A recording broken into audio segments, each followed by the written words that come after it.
Hello students. आज के video में हम आपको एनसीईआरटी मैथमेटिक्स क्लास 8 की एक्सरसाइज 2.2 के कुछ प्रश्नों को लेकर उनका हल समझाते हैं, जो कि ये एक्सरसाइज है रेखीय समीकरणों पर, इबारती प्रश्नों पर, जो कि इसमें वन वेरिएबल, इसमें एक चर राशि में रेखीय समीकरणों का हल दिखाया जाता है। और ये क्वेश्चन नंबर 12 है। यहाँ पर 15 वर्ष बाद रवि की आयु उसकी वर्तमान आयु से 4 गुनी हो जाएगी। तो रवि की वर्तमान आयु ज्ञात कीजिए। तो जैसे कि क्वेश्चन नंबर 12 में दिया हुआ है, देखिए इसकी आयु है, इसमें जो शर्त दे रखी है 15 वर्ष बाद।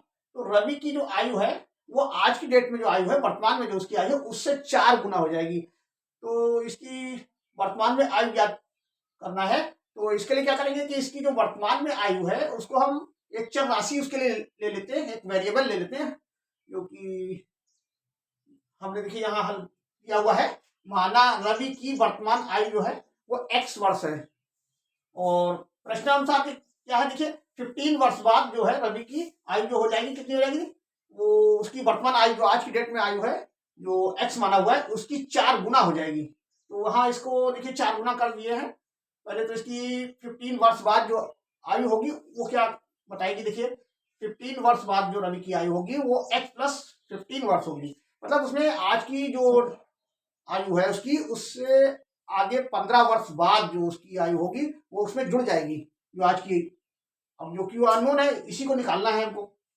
अतः प्रश्नानुसार क्या होगा कि x प्लस 15, ये देखिए जो शर्त दे रखी है, ये जो 15 वर्ष बाद जो रवि की आयु हो गई x प्लस 15, और वो जो बराबर होगी वो होगी वर्तमान की 4 गुनी के बराबर। तो वर्तमान में उसकी आयु है x वर्ष, और उसका 4 गुना कर लिया तो 4x हो जाएगा। तो इस तरीके से ये जो 15 वर्ष बाद जो आयु होगी वो 4x के बराबर होगी। तो यहाँ पर देखिए वही किया गया प्रश्नानुसार, x plus 15 equal to 4x वर्ष।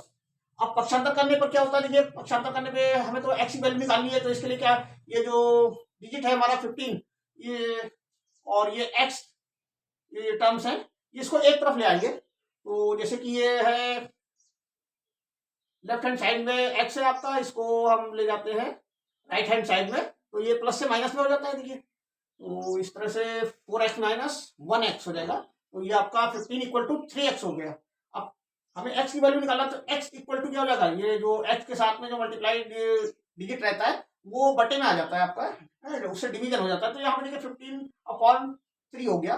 तो 3 से फिर इसको ऐड दिए, मल्टीप्लाई, इसको डिवीजन करा दिए, मतलब सिंप्लीफिकेशन इसका कर दिए, सरलीकरण। तो ये x इक्वल टू 5 वर्ष आ गया। तो अब ये जो जैसी शर्त दे रखी है, अब इस शर्त में रखने पर ये शर्त को पूरा करना है, तो इसका मतलब ये हमारा आंसर सही है। इसको देख लेते हैं। जैसे ये वर्तमान में इसकी आयु है 5 वर्ष, इसकी उत्तर की जांच भी कर लेते हैं। तो जांच करने में क्या है, आज से 15 वर्ष बाद इसको जोड़ते हैं तो कितना हो जाएगा, 15 प्लस 5 20 वर्ष, जो कि आज की जो वर्तमान आयु जो निकल के आई है 5 वर्ष से क्या है 4 गुना है। देखिए 5 4 20, तो वही आ रहा है। तो इसका मतलब ये हुआ कि हमारा जो हल है ये राइट है, एकदम करेक्ट है। इसको चेक करके भी देख लेते हैं, इसका आंसर की उत्तर की जांच भी कर लेते हैं। इसी तरीके से देखिए क्वेश्चन नंबर 13 है। एक परिमेय संख्या को 5/2 से गुणा कर 2/3 जोड़ने पर -7/12 प्राप्त होता है, संख्या ज्ञात कीजिए। तो यहाँ पर भी देखिए ऐसे परिमेय संख्या पूछ रहा है कि कौन सी है, वो उसको ज्ञात करना है।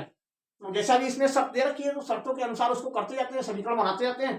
तो यहाँ पर देखिए परिमेय संख्या हमने मान लिया है कि वो संख्या x है।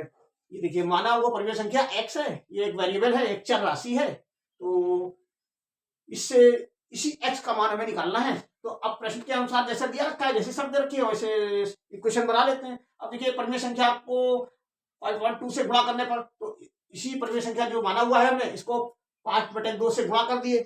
अब आगे कहा जा रहा है इसमें कि गुणा कर फिर 2/3 जोड़ने पर, तो जैसा कहा गया उसे 2/3 जोड़ भी दिया गया। और ये बताया जा रहा है कि इसका जो सम प्राप्त होता है, जो उसका हल होता है, कैलकुलेशन आती है, वो -7/12 के है। ये बराबर है इसके, ये इसका जो हल है गुणा करके फिर जोड़ना संख्याओं को, तो वो जो है सब, जो उसका हल निकल के आ रहा है, परिणाम आ रहा है, रिजल्ट आ रहा है, वो -7/12 आ रहा है। तो इस तरीके से अब इसको हल कर लिए।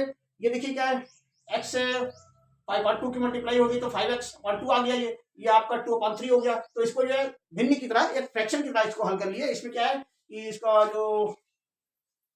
जो हर है 2 और 3, इसका एलसीएम ले लिए, लघुत्तम समापवर्तक ले लिए, तो इसका 6 आ गया। तो इसमें बारी बारी से इसके हर से डिवीजन का है, 2 3 जा 6, 3 टाइम्स जाएगा तो 3 से मल्टीप्लाई हो जाता है अंश में, तो 5x इंटू 3 हो गया। और ये प्लस हो गया आपका, इसमें क्या है देखिए, हर कितना है इसका 3 है, 3 से इसके एलसीएम में डिवीजन कराएंगे तो कितना 2 टाइम जाएगा ना, 2 बार जाएगा। तो इसका मतलब क्या हुआ कि ये 2 इंटू 2 हो जाएगा। ये अंश में इसके जितनी बार जाता है क्वेश्चन आता है उससे अंश में क्या है वहां करा देते हैं। तो ये होता है इस तरीके से भिन्न को हल करना। तो ये देखिए, ये इक्वल टू यही रहेगा -7/12।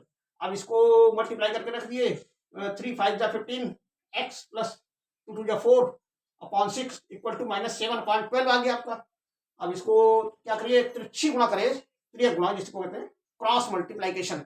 तो क्रॉस मल्टीप्लाइकेशन में देखिए इसको क्या होगा, इस पूरे टर्म्स को 5x + 4 को 12 से मल्टीप्लाई करा देंगे और 6 की मल्टीप्लाई होगी -7 से। तो देखिए यहाँ पे आ रहा है, इसको खोल दिए, ये 15x + 4 into 12 equal to -7 into 6। ये देखिए 6 से इसकी हो जाएगी, 12 से इसकी पूरे की हो गई। तो ब्रैकेट में करके इसको हल कर दिया। अब ब्रैकेट को खोल दिया, देखिए इस 12 की जो मल्टीप्लाई होगी इस 15x से एक बार होगी और इसी 12 की एक बार 4 से होगी।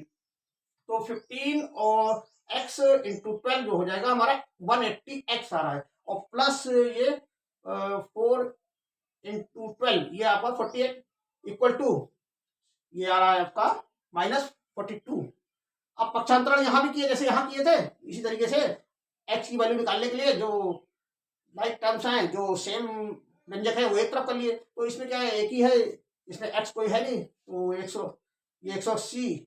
अब ये आपका डिजिट है, अंक वाली संख्या जो है उधर ले गए, इसको ले जाएंगे राइट साइड में। तो राइट साइड में जो हो ये प्लस से माइनस हो जाएगा, ये माइनस से पहले से ही माइनस में है देखिए। तो ये भी -42 और -48, ये माइनस माइनस मिलकर माइनस के ऐड हो जाएंगे, जुड़ जाएंगे। तो ये आपका हो गया यहाँ पर 180x इक्वल टू -90, ये दोनों जुड़ गए, 90 हो गए।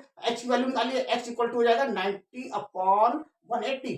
तो इसको सरलीकरण कर लिए, इसका सिंप्लीफिकेशन। तो ये काटने पे देखिए आ रहा है -1/2 आंसर आ रहा है इसका।